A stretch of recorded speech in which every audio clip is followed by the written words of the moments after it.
There are cars that fulfill a purpose. There are cars that get you from A to B. And then there's the Ford Mustang, a car that doesn't just move people physically, but emotionally. It's not just a mode of transportation, it's a symbol. A piece of rolling Americana that came to define youth, rebellion, power, and independence. But to understand why the Mustang became what it is today, we have to go back, not just to the car's debut, but to the culture and climate of early 1960s America. Post-war America was booming. Suburbs were expanding. Teenagers were becoming a recognized economic force. Rock and roll dominated the airwaves. The baby boomer generation was coming of age, and they didn't want to drive their parents' heavy, oversized sedans. They wanted something different, something exciting, something that felt like theirs. Lee Iacocca, then a rising executive at Ford, saw this cultural shift as a massive opportunity. He envisioned a sporty, affordable, and stylish vehicle that would appeal to younger drivers but still be accessible to families. This vision sparked what would become one of the most ambitious automotive projects in history. The result? The Ford Mustang, officially unveiled to the world on April 17, 1964, at the New York World's Fair. The launch was unlike anything the car industry had seen. Ford orchestrated a multi-network television campaign, full-page newspaper ads, and a simultaneous rollout across thousands of dealerships. The timing was strategic, the messaging was magnetic. And it worked. Dealerships were swarmed. Some even took customers for rides in display cars, still on showroom turntables. Ford had projected 100,000 units in the first year and ended up selling over 418,000. This wasn't just a commercial success, it was a cultural eruption. The Mustang quickly became the car for an entire generation. Dubbed the first of the pony cars, a new segment of affordable, sporty coupes with long hoods and short rear decks, the Mustang created a blueprint that competitors like Chevrolet, with the Camaro, Pontiac, with the Firebird, Dodge, with the Challenger, and others rushed to replicate. The first-generation Mustang, 1964 1/2 to 1973, evolved rapidly. The initial design was simple but striking: 2 doors, sleek profile, chrome highlights, and a galloping horse badge on the grille. But it was more than just its looks that drew people in. It was the customizability. Customers could choose from a dizzying array of options: 6-cylinder or V8 engines, automatic or manual transmission, convertible or fastback or hardtop, multiple colors, wheels, and trim levels. You could build a Mustang that suited your personality, whether you were a college kid, a suburban mom, or a weekend racer. Under the hood, things got interesting quickly. By 1965, Ford offered the Hippo 289 V8, which delivered a thrilling 271 horsepower. Then came the 390 cubic inch V8, the 428 Cobra Jet, and eventually the 429 Boss, which was basically a race engine dropped into a street car. Perhaps nothing cemented the Mustang's performance pedigree more than Carroll Shelby's involvement. Starting in 1965, the Mustang GT350, built by Shelby American, took the humble pony car and turned it into a racetrack predator. Lightweight, stripped down, and aggressive, the GT350 was a revelation. By 1967, the GT500 joined the lineup with a monstrous 428 V8, cementing the Mustang's position as a serious threat to Corvette and European sports cars. As the late 60s progressed, so did the Mustang's size and attitude. By 1969, the body had grown wider and more aggressive. New trims like the Mach-E, the Boss 302, and Boss 429 elevated performance and styling to new heights. The Boss 302 was built to qualify the car for Trans Am racing. Its high-revving engine and tight handling made it a favorite among enthusiasts. The Boss 429, however, was something else entirely. It housed a NASCAR-derived big block V8 that required modifying the engine bay just to make it fit. With only around 1,300 units built, it became one of the most collectible Mustangs of all time. Meanwhile, the Mustang was becoming a pop culture icon. It starred in movies, most famously in 1968's Bullitt, where Steve McQueen's dark green fastback tore through the streets of San Francisco in what many call the greatest car chase ever filmed. That single scene would do more for Mustang mythology than 1,000 commercials. As the car grew more powerful and more visually assertive, it also became more expensive and heavier. The early 1970s saw this trend continue, but then came the first major storm cloud: the 1973 oil crisis. Fuel prices skyrocketed. Insurance costs rose. Emissions regulations and safety requirements tightened. Muscle cars across the board began to die off. The original Mustang, now bloated and straying from its light, sporty roots, was at a crossroads. And Ford would soon pivot in a direction that would divide fans for decades. Ford Mustang II and Fox Body Era, 1974 to 1993. The early 1970s were a time of upheaval in the automotive world. With muscle cars facing extinction due to rising fuel prices, emissions regulations, and increasing insurance rates, Ford had a decision to make: adapt or risk losing the Mustang altogether. In 1974, Ford unveiled the Mustang II, marking a dramatic shift from the brawny, wide-bodied Mustangs of the late 60s. Built on the subcompact Pinto platform, the Mustang II was smaller, lighter, and more fuel-efficient. It was designed for a different world, one where economy mattered more than speed. To enthusiasts, this move was sacrilege. Gone were the massive V8s and aggressive styling. The early Mustang IIs didn't even offer a V8 at launch. Instead, the focus was on practicality, refinement, and fuel economy. Ironically, while enthusiasts panned it, consumers embraced it. In fact, the Mustang II sold over 385,000 units in its first year, making it one of the Mustang's best-selling years. And though it lacked the performance credentials of its predecessors, the Mustang II played a crucial role in keeping the badge alive during one of the darkest periods for American performance cars. By the late 70s, small block V8s returned to the Mustang II lineup, and limited edition trims like the Cobra II and King Cobra tried to inject some muscle car attitude back into nameplate. But the Mustang wouldn't return to its roots until the next major redesign. In 1979, Ford released the third-generation Mustang, built on the brand-new Fox platform, a lightweight, versatile chassis that would go on to underpin multiple Ford and Mercury vehicles. The Fox Body Mustang, as it came to be known, represented a rebirth. With clean, modern lines, a squared-off stance, and hatchback practicality, it looked nothing like the classic Mustang, yet it quickly carved out a fan base. Available in coupe, hatchback, and convertible forms, the Fox Body Mustang was a platform for experimentation. Over its 15-year production run, it saw countless engine options, from humble 4 cylinders to the beloved 5.0-liter HO-V8, which became the engine of choice for speed freaks everywhere.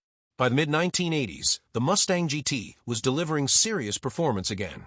The 1987 facelift brought a more aggressive front end, improved aerodynamics, and increased horsepower. The GT was now a street fighter, relatively light, easily modifiable, and budget-friendly. Drag racers, tuners, and street racers flocked to the Fox Body for its simplicity and performance potential. It became a blank canvas, perfect for custom builds, nitrous kits, and all manner of aftermarket upgrades. Meanwhile, the Mustang became a cultural fixture once again. It starred in music videos, teen movies, and car magazines. By the early 90s, the Fox Body was a legend in its own right, not because it was perfect, but because it was accessible and fast. Ford considered replacing the Mustang entirely with a front-wheel drive coupe developed in partnership with Mazda, but after fan backlash, that project became the Ford Probe, and the Mustang remained rear-wheel drive. In 1993, Ford gave the Fox Body a proper send-off with the SVT Cobra, the first car from Ford's special vehicle team. With improved suspension, unique styling, and 235 horsepower, it paved the way for the Mustang's performance renaissance in the years to follow. By the early 1990s, it was clear the Mustang needed more than just a facelift, it needed a reinvention. After 15 years on the Fox Body platform, Ford was ready to take the Mustang into the modern age while still preserving its identity. The result was the fourth-generation Mustang, unveiled in 1994, and it marked a major step forward for the iconic pony car. Built on an updated version of the Fox platform, dubbed SN95, the 1994 Mustang introduced a completely new design. Gone were the sharp, angular lines of the 80s. In came a more rounded, aerodynamic look, with sculpted curves and a more aggressive stance. While some purists missed the classic boxy look, the design helped the Mustang feel fresh in a decade that demanded sleeker, more futuristic cars.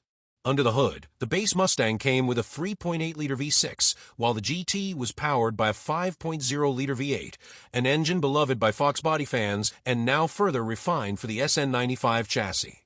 By 1996, Ford retired the old pushrod 5.0 and replaced it with a new 4.6-liter SHC modular V8. Though it had similar output initially, it offered better refinement, emissions compliance, and long-term development potential. But Ford wasn't content with good enough. They introduced a variety of special editions and performance trims during this generation. The Mustang Cobra, developed by the SVT division, featured a DOHC 4.6L V8 independent rear suspension on some models and unique styling cues. The 1999 Cobra, for example, pushed out 320 horsepower and could sprint from 0 to 60 in under 5.5 seconds, an impressive figure at the time. The Mustang underwent a mid-cycle refresh in 1999, known as the New Edge redesign. This update gave the car sharper angles, crisper body lines, a more modern front fascia, and tri-bar taillights that subtly paid homage to the original. The New Edge design helped align the Mustang with contemporary tastes while preserving its core identity. In 2003 and 2004, Ford dropped a bomb on the muscle car scene with the SVT Cobra, codenamed Terminator. This car was no joke. It came with a supercharged DOHC 4.6L V8, putting out 390 horsepower and 390 lb-ft of torque, numbers that embarrassed the Camaro and even gave the Corvette a run for its money. It came with a 6-speed manual, upgraded brakes, independent rear suspension, and an aggressive body kit that made it look every bit as mean as it was fast. What made the Terminator so special wasn't just its numbers, it was the tuning potential. With just a few bolt-ons and a tune, enthusiasts could easily push it past 500 horsepower, making it a street-legal beast. Meanwhile, Ford also released several limited edition variants during this era. The Bullitt Mustang in 2001 paid tribute to Steve McQueen's famous fastback from Bullitt, offering understated styling, lowered suspension, and a unique exhaust note. The Mach-E returned in 2003 with a functional shaker hood, retro graphics, and 305 horsepower of naturally aspirated V8 goodness. By the early 2000s, the Mustang was back in fighting shape. It wasn't just a nostalgic nameplate, it was once again a serious performance car that could go head-to-head with anything else in its price range. But change was on the horizon. As the retro wave swept through the automotive world, Ford prepared to bring the Mustang back to its roots, in both design and spirit. In 2005, Ford introduced a brand new Mustang that would do something few cars managed to pull off: reinvent the past. With the introduction of the fifth-generation Mustang, codenamed S197, Ford fully embraced the retro-modern design philosophy. This new Mustang didn't just resemble the classic 1960s models, it celebrated them. From its long hood and fastback silhouette to its 3-bar taillights and circular headlights, the 2005 Mustang looked like a muscle car pulled straight from a time machine, but with the engineering, safety, and performance enhancements of a modern vehicle. Under the hood, the base model featured a 4.0-liter V6 producing 210 horsepower, a modest but improved starting point. The GT came with a 4.6-liter SOC V8, making 300 horsepower, and was paired with either a 5-speed manual or automatic transmission. The combination of retro looks and improved performance made the 2005 Mustang an instant hit. This generation would become a canvas for Ford to relaunch some of the most iconic names in Mustang history. In 2007, the Shelby GT500 returned, powered by a supercharged 5.4-liter V8, producing a staggering 500 horsepower. Co-developed with SVT and bearing Carroll Shelby's name once more, the GT500 offered supercar-level acceleration for a fraction of the price. It came with Brembo brakes, stiffer suspension, and a 6-speed Tremec manual transmission, all wrapped in aggressive Shelby styling. The GT500 would evolve significantly through this era. By 2013, horsepower had climbed to 662 horsepower, making it the most powerful production Mustang ever at the time, and the fastest, topping out at over 200 miles per hour. Ford also brought back other legendary variants. The Bullitt Mustang returned in 2008, finished in dark Highland green, with minimalist badging and unique tuning for sound and performance. The Mach-E made a spiritual return as well in the form of performance packages and appearance packages across the GT range. In 2012, Ford resurrected the Boss 302, a track-focused, naturally aspirated monster with a 444 horsepower version of the Coyote V8, a short-throw shifter, and a track-tuned suspension. The Boss 302 Laguna Seca edition pushed things even further with a rear seat delete, stiffer chassis bracing, and R-compound tires. It was raw, loud, and meant for the circuit, a true homage to its 1970s namesake. Meanwhile, the base Mustang and GT saw continual improvements. In 2011, the outdated 4.0L V6 was replaced with a new 3.7-liter V6, making 305 horsepower, more than the previous GT. Even better, the GT received the now famous 5.0-liter Coyote V8, producing 412 horsepower in its first version. Revving to 7,000 RPM and delivering instant throttle response, the Coyote redefined what a Mustang V8 could be. Ford also modernized the interior, finally bringing materials and tech closer to the expectations of a 21st century audience. By the later years of this generation, options like navigation systems, SYNC connectivity, HID headlights, and even rear-view cameras became available. Visually, the S197 underwent a mid-cycle refresh in 2010, which gave the Mustang sharper styling, a more aggressive stance, and improvements in aerodynamics and build quality. This generation also saw the Mustang become a global performance contender. It wasn't just America's muscle car anymore, it was earning respect on racetracks and magazines around the world. Enthusiasts were tuning it, racing it, collecting it. It was featured in countless films, games, Need for Speed, Forza, Gran Turismo, music videos, and TV shows, becoming once again a cultural icon. By 2014, the Mustang had proven that retro design didn't mean outdated performance. It could look like the past, perform in the present, and hint at the future. And speaking of the future, Ford was preparing the biggest Mustang shift yet.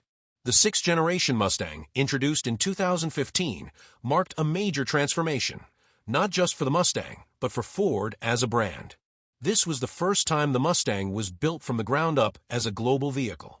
That meant it would be sold in over 140 countries, including those that had never seen the Mustang as anything other than a screen icon or gray market import. To compete on the world stage, Ford made some bold engineering choices. First and foremost, the Mustang finally ditched the old solid rear axle in favor of a modern independent rear suspension, dramatically improving ride quality, handling, and refinement. For decades, critics had labeled the Mustang as primitive compared to European sports cars. That criticism ended here.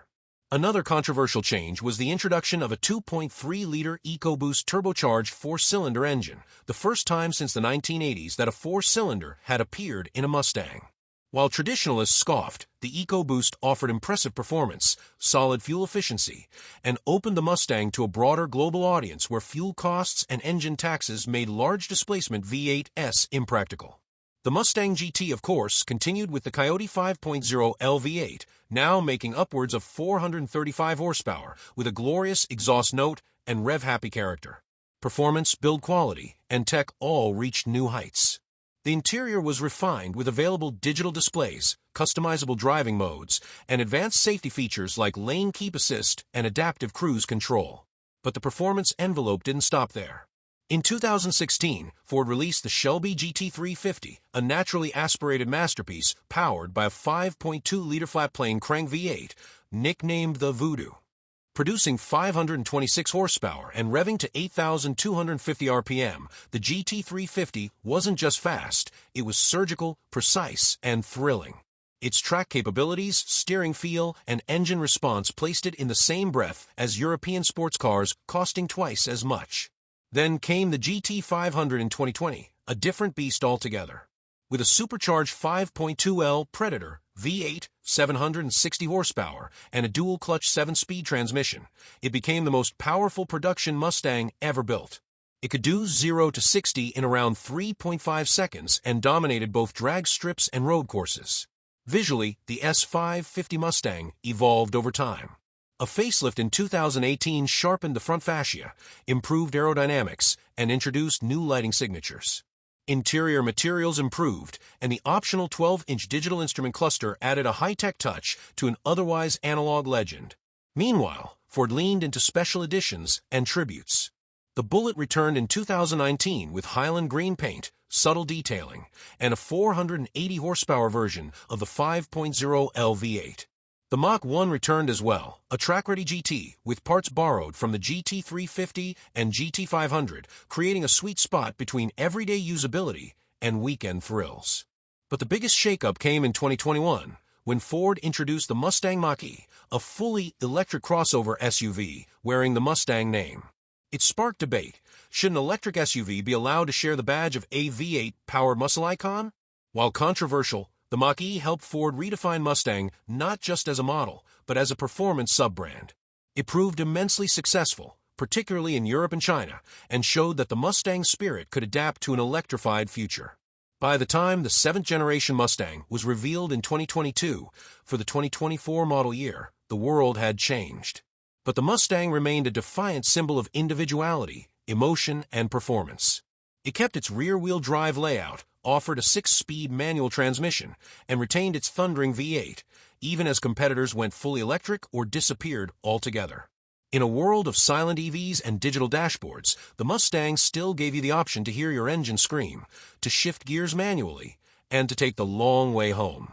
And that's what makes the Mustang timeless. So whether you fell in love with the original 60s fastback, modded a Fox body in your garage, or just discovered the coyotes howl for the first time, the Ford Mustang stands as a living legend, a car that has evolved with the times, yet never lost its soul. If you enjoyed this deep dive into the Mustang's legacy and want more epic stories about the world's most iconic cars, don't forget to like, subscribe, and hit the notification bell so you never miss a ride through automotive history. This isn't just about cars. It's about the machines that move us. See you in the next video.